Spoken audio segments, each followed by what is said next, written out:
ये बैरन थी? बैरन है, शायद काम पे जा रही होगी। लेकिन इसने किसी को बताना मुनासिब नहीं समझा।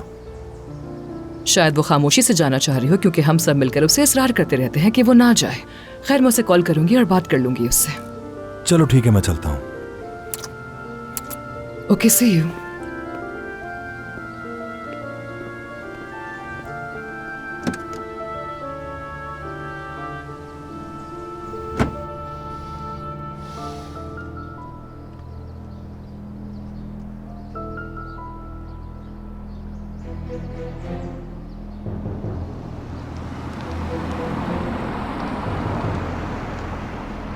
ये तो किसी के साथ है।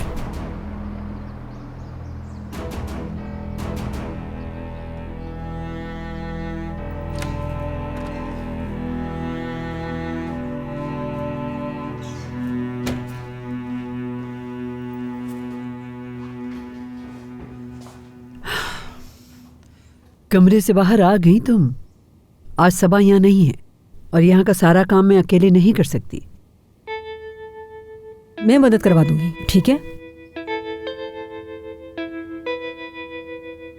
सुल्ताना साहिबा ने कहा है कि घर के किसी और काम की जिम्मेदारी अब मेरी नहीं है, तो इसीलिए अब से मैं सिर्फ किचन में आपका हाथ बटाया करूंगी।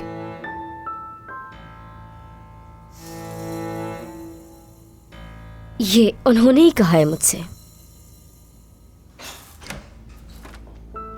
क्या हो रहा है? सबा कहाँ है मरियम आंटी? आज सबा की छुट्टी है सिनान, वो कल आएगी काम पर। तो जब वो कल आए तो उसे ये किताब दे दीजिएगा।